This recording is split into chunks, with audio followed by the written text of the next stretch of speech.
Hello, I'm Takis Athanassiou. I'd like to welcome you on the new episode of Leadership Execution Podcast, a podcast for leaders who would like to make a difference.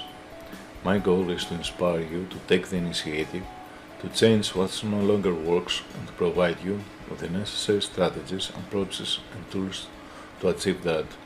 Without delay, let's start with today's topic. Timothy Caroll is an international consultant on personal and professional development sector, lead athlete and author of an excellent book on leadership with the title The Evolutionary Leader, 5 Steps to Dramatically Develop People and Performance. His insights and consultancy has helped many corporate clients all over the world to evaluate their human capital and enhance its performance, while his coaching skills assisted many private clients to find their way toward achieving their goals. Timothy is a recognized expert in the organizational behavioral change, having helped directed and consulted many people and organizations towards achieving their peak performance. Today, Timothy is with us and will share with us some insights on leadership, business, effectiveness, and performance. Hello, Timothy, and welcome to the show.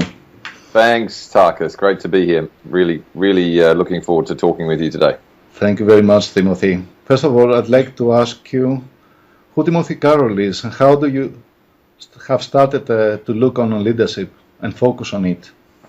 Yes, I would say that my journey began, way back in my teens when I was learning to water ski and ended up barefoot water skiing for New Zealand. And I wanted to learn how to get the best out of myself and be the best athlete that I could be so that I could represent my country and be the best in New Zealand. And I guess that was a self-leadership question. How do I lead myself to success? How do I get the best out of myself? And so that started the journey off for me in regards to leadership. And I'm a New Zealand boy who grew up in Wellington, in the capital city, born into a family of water skiers, and started to water ski at a young age, and then learned to barefoot water ski. I now have my own company for over 15 years, since 2000, and consult professional athletes and world-class leaders around the world for multinational companies. And I'm based in the Bahamas, married, and have 2 kids. Excellent. And yes, that's a little bit about me. So what exactly leadership means to you, Timothy? Wow, that's a good question. Leadership to me, first and foremost, is about being a role model. I think it was Gandhi that said, "Be the change that you want to see in the world." And so for me, it's this is a principle that comes from cognitive behavioral sciences, which I've studied. Is that you've got to be the change. You've got to apply things to yourself first, and be an example of what's possible. So to me, that's ultimate leadership is being an example, be the change you want to see in the world and in your staff, for example, and be an example of what's possible for everyone. That's ultimate leadership to me. Excellent. So according to your experience, I think that you believe hardly on leadership that can change your life. How do you think that this can happen in today's condition? Yes, you believe, yes, I do believe that leadership can change your life. And I think first and foremost, you can't lead others until you really are able to lead yourself.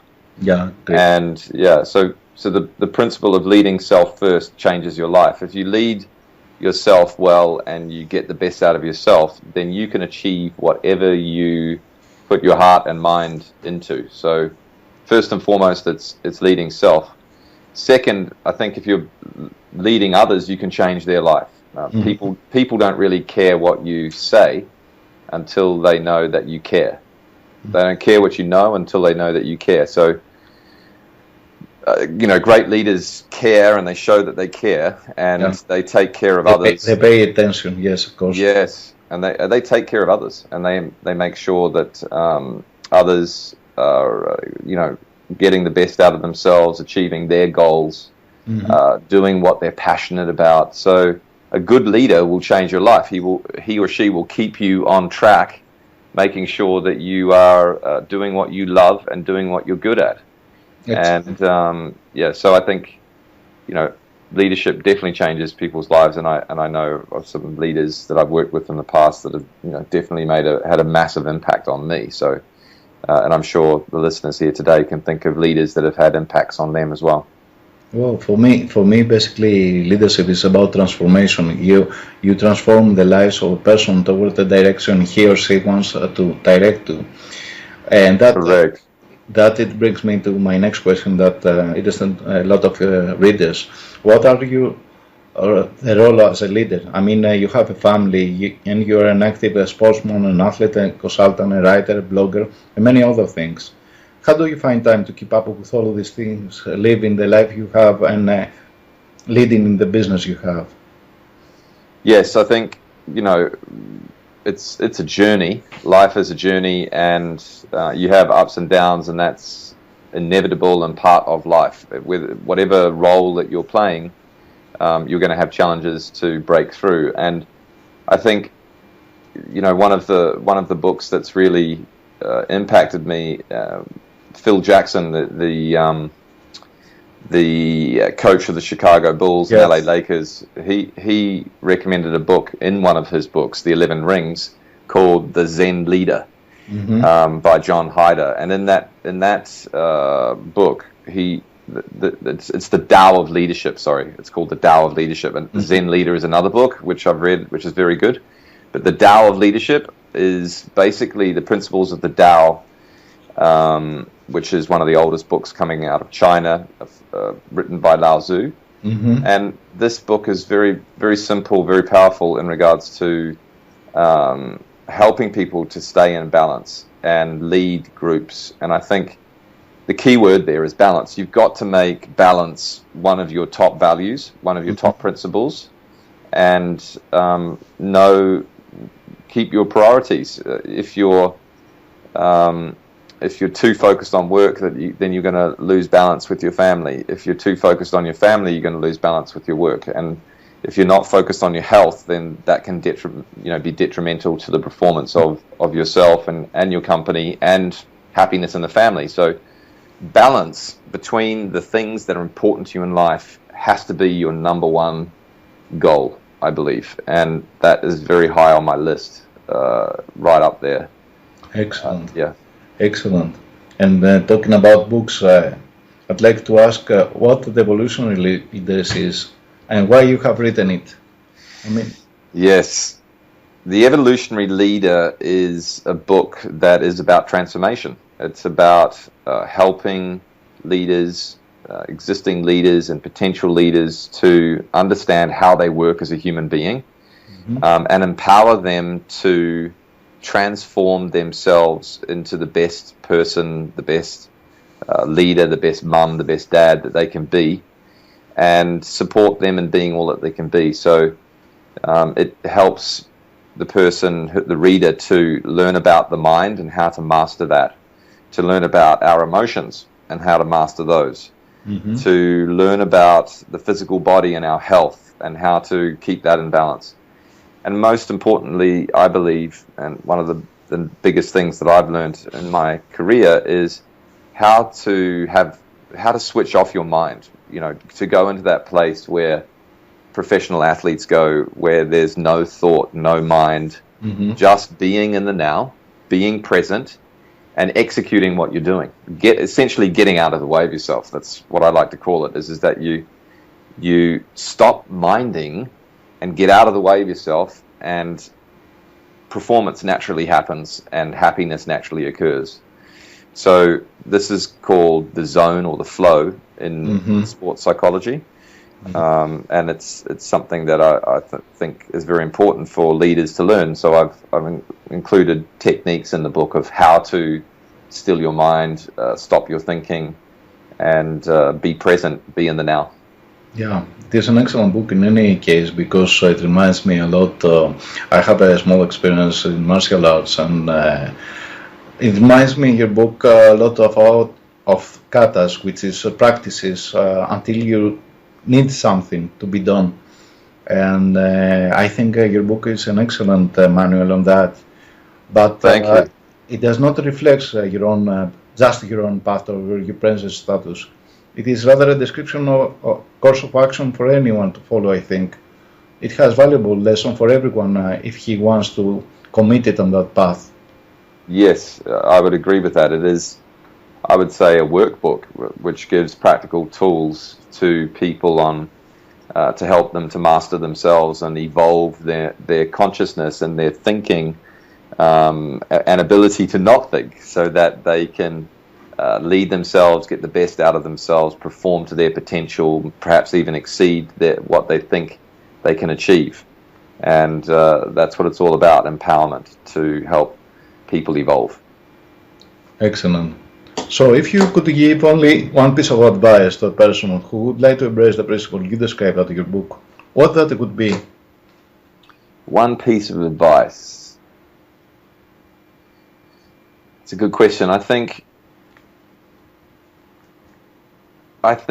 you've got to be committed to embodying and immersing yourself in practicing the principles that come out of the book. So just like when you're learning a new language, you need to decide that you want to learn this language and speak it fluently. Then you need to commit to practicing it and immersing yourself in it so that you merge with it, literally. And I would say that's the same with this book. It is to merge with the knowledge and use it daily and apply it to your life daily until it becomes part of you. Otherwise, if you don't do that, it's a bit of a waste of time, really. You read the book, it goes in one ear and out the other, or you retain 20% of it, but you haven't applied it to your life. So the advice I would say is application, action. Apply it to your life every day and put it into practice and see what it can really do for you. That's my suggestion. For me, always learning has to do with transformation. I mean, it's no point in learning something if you don't change the behavior you previously had and create the problem you now have and try to solve it with learn something new. Exactly. I mean, it's just like with your martial arts, Takis. You know, in your martial arts, it's repetition, exactly, until it becomes part of you. And I was just thinking about my friend William Trubridge, who just broke the world record in freediving yesterday.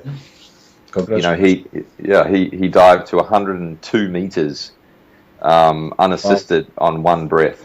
Wow. And returned to the surface. And you know, when I spoke to him a while back, I said, you know, William, what are you really thinking about when you're diving down there? And he said, well, sometimes, you know, thoughts will come up that this is the last breath you'll ever take, or, you know, turn back, you're going to die. And but I'm so bored, or I don't listen to those thoughts anymore. So I said, well, what are you paying attention to? If you're not paying attention to your thoughts, what are you paying attention to when you're diving? And he said, I'm paying attention to the silence between my thoughts.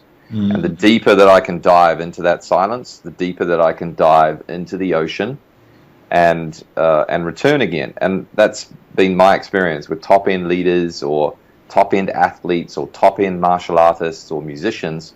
All of them are able to go to this place where they can still their mind, be super present, and allow all of that training to come out and express itself. And I think that's what they call peak performance or a peak experience. And I just wish that this book, and hope that this book can help people to access that place. I believe that it does, because it is an excellent book, and it exemplifies a lot of things in order for you to be the model you want to achieve.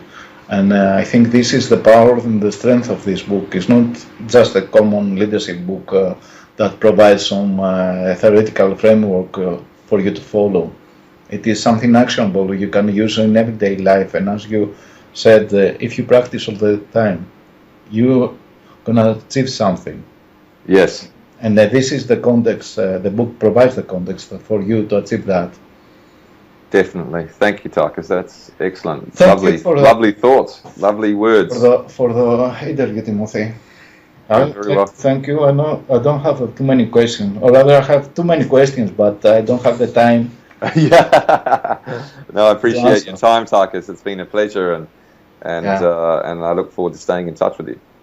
I would like to re-invite you to a second podcast if you have the time and the effort. Yes, sir. But for now, I think you provide us valuable insights for us to follow the things that each of us want to follow. Excellent. And I'd like to say goodbye. Thank you very much. And we'll be in touch. Yes, sir. Thank you very much, Takis. Have a great day. Have a great day too, Timothy. Thank you very much again for the interview. You're welcome. Bye-bye. Thank you all for listening today. I'd love to see you at the next episode of Leadership Initiative Podcast. If you have a question or a comment, please send me a message at my site, takisathanassiou.com. Until next time, take the initiative to become the person you want to be. Start now and make a difference. Thank you all for listening.